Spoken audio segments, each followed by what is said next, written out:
What if you could save thousands of dollars this year without ever feeling like you were on a budget? What if the money just appeared in your savings account as if by magic while you lived your life exactly as you do now? It sounds like a trick, but it's not. It's about understanding the invisible forces that drain our bank accounts drip by drip, and then building a system that silently reverses the flow.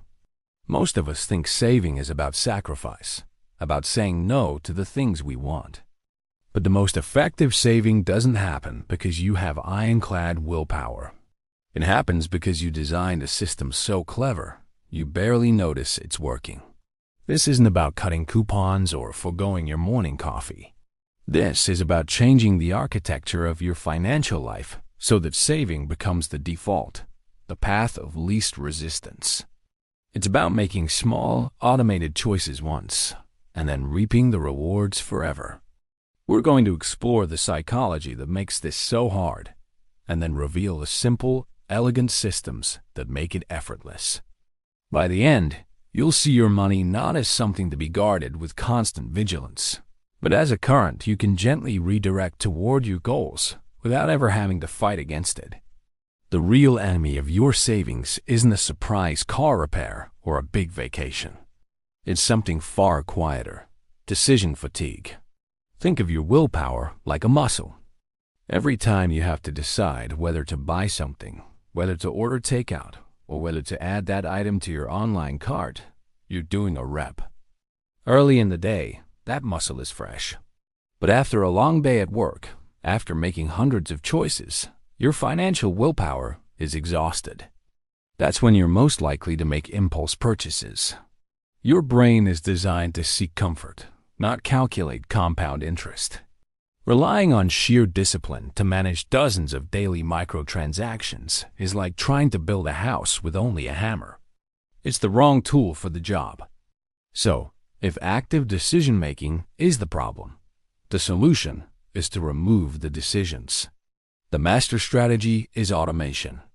You set up the rules once, when your mind is clear and your goals are in focus, and then let the system run on its own.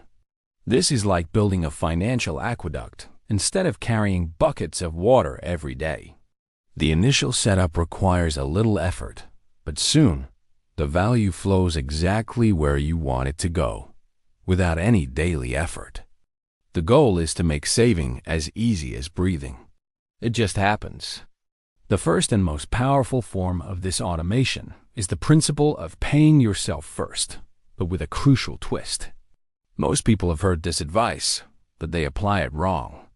They wait to see what's left at the end of the month and then save it. The effective way is to make the transfer happen the instant your paycheck hits your account. Literally, set up an automatic transfer from your checking to your savings or investment account for the day after you get paid. This reframes saving completely. It's no longer a leftover. It becomes a non-negotiable expense, just like your rent or your mortgage. The money is gone before you even have a chance to miss it or mentally assign it to something else. You automatically adjust your spending to what remains. It feels like you're living on a slightly smaller income, but in reality, you're just building wealth on autopilot. Now, let's get even more invisible.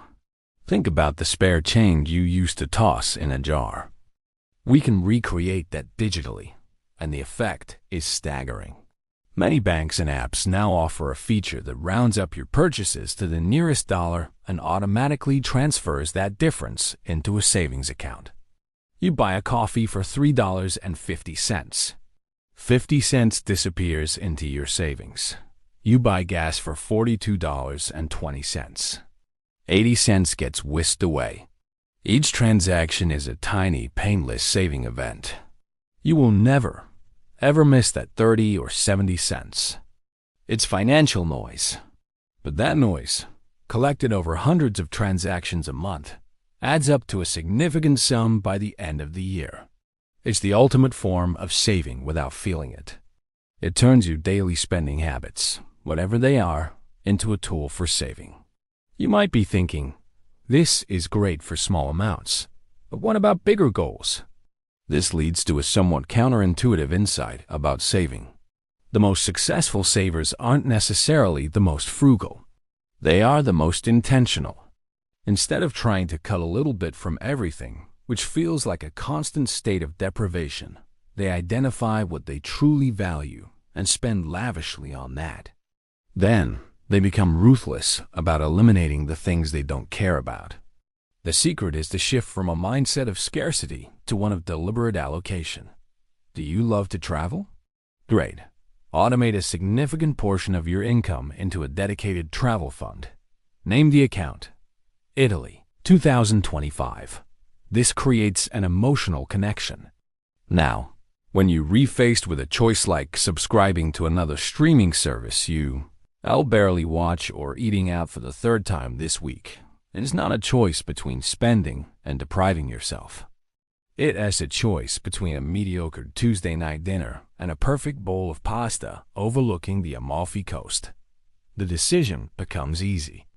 The things you don't value become the fuel for the things you do. This isn't about saying no. It's about funding a bigger yes.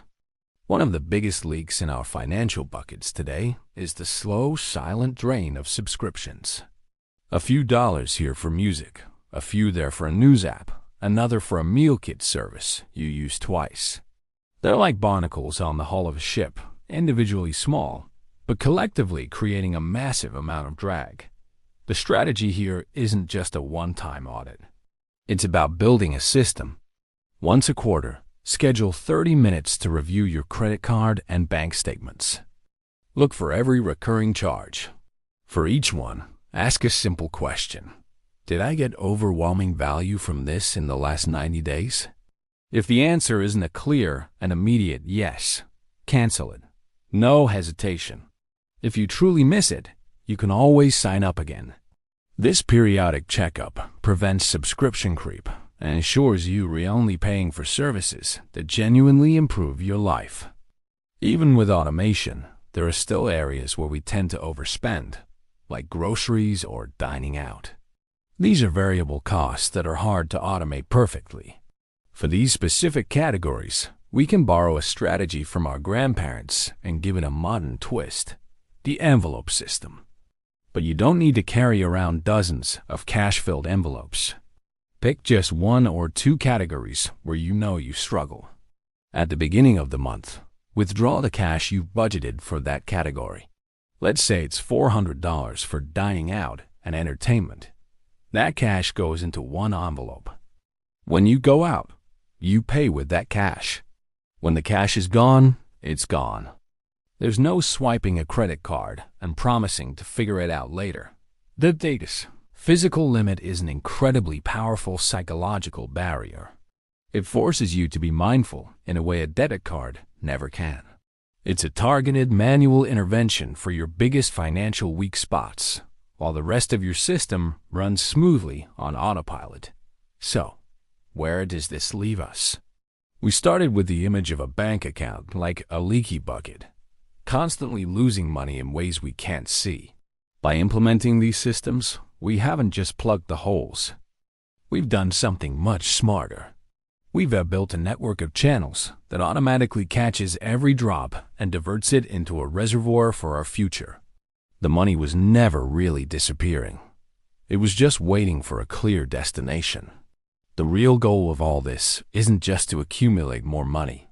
It's to buy back your mental energy. A well-designed financial system runs in the background of your life, quietly doing the heavy lifting so you don't have to. You no longer need to spend your precious willpower on tiny, everyday financial choices. Instead, you can direct that energy toward the things that truly matter: your work, your family, your passions. The ultimate freedom isn't just having more money. It's thinking about money less